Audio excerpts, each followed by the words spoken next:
Hello there in YouTube land, and today we're going to be continuing July's Criterion Month with something I've been asked to do a few times. I've been asked on live streams what Criterions I've been picking up or what Criterions I recommend. I've also been asked through my inbox, Facebook, Twitter. So I decided I was going to do a top 10 of some of the Criterions that I have in my collection right now at the moment. I'll be doing an updated top 10 after the Criterion sale is all over, so watch for that at the end of the month, or however long it takes to get my Criterions here, because sometimes it takes a while from Barnes & Noble. So there's one honorable mention, and that is going to be The 39 Steps, which is a fantastic Hitchcock thriller. I love his early stuff. Some of his English stuff is some of his best stuff. It's just so well shot, so well edited, and so well done. It is an amazing film. The two leads, Rob Denet and Madeleine Carroll, have great chemistry. I love the bad guy in this movie here. There's a great documentary here called Hitchcock: The Early Years. Love that. There's a great radio adaptation, and that stars Ada Lupina and Robert Montgomery. I love the radio adaptations. Just really love that stuff. So if you haven't checked this one out, 39 Steps is a must-have for your Criterion collection. Now to the top 10. In order. Number 10 is, I guess you could call this kind of a horror film. And it is Eyes Without a Face. This is one that I've watched over and over again. It's extremely hypnotic, very incredible, engaging film. It's got such a simple story, but the way that it is done here is just incredible. If you have not seen this movie, this is the DVD version. I actually won this one on eBay. I got upgraded this from the Blu-ray down the road here. We put a nice Blu-ray edition with some extra features that aren't on here. There's just some great stuff in here. This is an amazing one. Kind of a weird, short film documentary about the slaughterhouses of Paris, which I haven't partaken of yet, but down the road. But Eyes Without a Face is a fantastic film. It's it's kind of a Mad Doctor film. Really awesome. Very beautiful and very amazing. I love the last shot of this film. Just thought it was incredible. Next up, number 9 is, well, if you're into the French New Wave cinema, or if you want to get into French New Wave cinema, before you start debating, Truffaut, Godard, and all those guys, you have to see where it all started and the person that they went to actually guide their visions of cinema. And that would be Jean Vigo. He didn't live for a long time, and all his works are on here, and it's incredible. He has incredible, amazing works, and you will see by watching these films just the stuff that the people that he's influenced, and not just French New Wave cinema, but British cinema as well. If would never have been made if it was not for Vigo. Vigo is the undisputed master. He's the grandfather of French New Wave cinema, and Godard, Truffaut, Bonnel, every one of them owes a debt of gratitude to Vigo, and they all say it. There isn't. This belongs in every serious collector, every serious collector that really loves French cinema, really loves French New Wave stuff. If you're going to go out and you're going to get Breathless, you're going to get stuff like any of the French New Wave stuff, this has to be on your list. Watch this first. See where it started. There's some great silent work on here. Just some amazing stuff. He only, unfortunately, got to make one full feature-length film, which ran about 87 minutes. But Zero de Conduite is incredible, and that's where that's how If came about. Next up is Diabolique, one of my favorite films of all time. I love Clouseau. Wages of Fear don't have it, so it's not on the list. But this is an amazing film, and I've debated with my friends time and time again about the ending of this film. Is what really happened at the end? What really happened? Watch the movie and decide for yourself. Great stuff. There's a great video introduction. Don't watch it until after you've seen the film. Same with the video interview with Kim Newman. Always love Kim Newman whenever he's talking on anything. Great stuff. Diabolique is an amazing film. You owe it to yourself to have anything Clouseau. You owe it to yourself to have this one. It is a fantastic film, and some great performances, especially by his wife Vera Clouseau.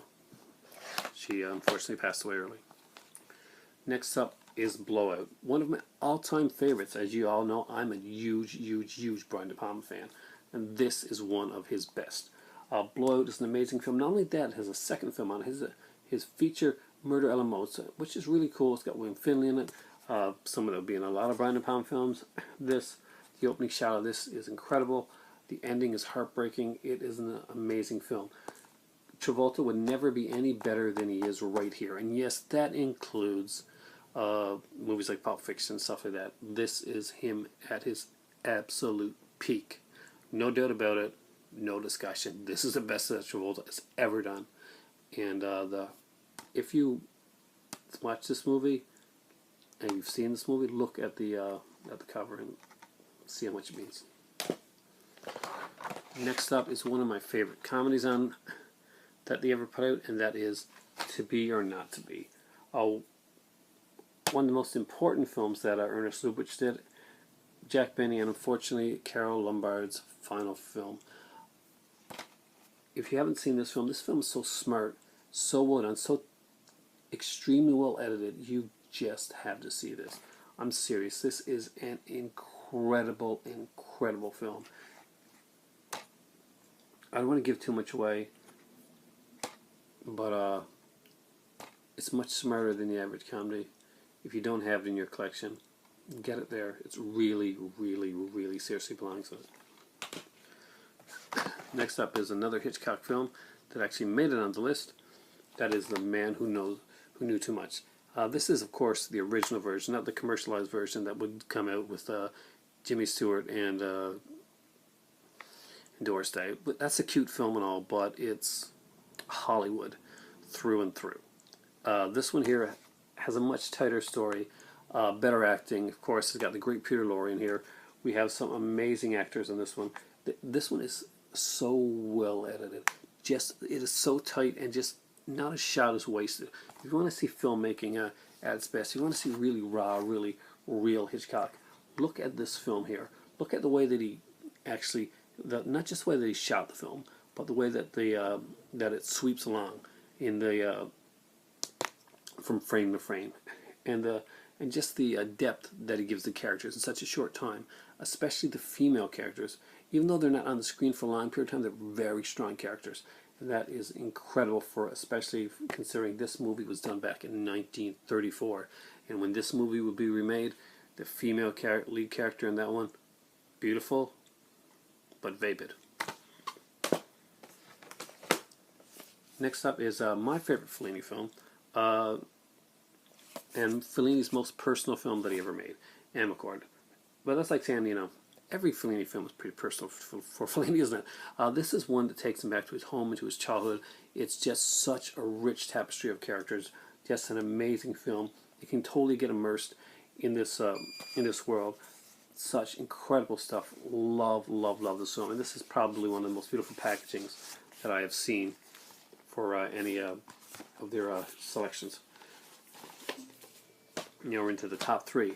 And number 3 is one that's going to be no surprise to people who watch my channel on a regular basis. That's Kiss Me Deadly. One of the greatest film noirs of all time. Ralph Meeker does an incredible job in this one here. He plays Mike Hammer. Incredible film. If you've seen Repo Man, see this one. Kiss Me Deadly is a great film. From the opening sequence to the briefcase to the to basically where he's getting let's just say he's getting roughed up a bit. There are some awesome sequences in this thing that makes it incredible. And what makes it even better is the documentary on Mickey Spillane. That is amazing. You will watch that. That great stuff. I mean, if you like the film, you want to know about the author, and this is what you need to know. Next up is Night of the Hunter. This is my number 2, and a lot of people think this will be my number 1 because this is a fan-freaking-tastic film. A great movie. Now, again, one of the masters. If you ever wanted to go into filmmaking, look at this. Watch this. Study this film. It's one of the greatest films of all time. and it's one of the greatest films of all time for a reason. Robert Mitchum is amazing in this film. Shelley Winters is incredible in this film. Just great stuff. Lillian Gish, amazing. My number one pick, the movie that I think most exemplified Criterion, and no, it's not one of the bigger directors that you would think, Safety Last. I recently reviewed this on my channel. Why? Because it is everything that a Criterion should be. It is wonderfully remastered. It is a film of extreme importance. It's underrated and in a lot of cases unknown. See, A Seven Samurai, as great as it is, it's known. People, and it's known for a reason. It's a fantastic film. Safety Last is a film, is ripe for Criterion, ripe for rediscovering. And this one is incredible. Also, there's a 108-minute documentary on Harold Lloyd that has to be seen. If you don't have Safety Last in your collection, you need to get on that because it is a great film. Thanks for watching. This has been my top 10 Criterions that I own right now. And for me right now, it's time for tea.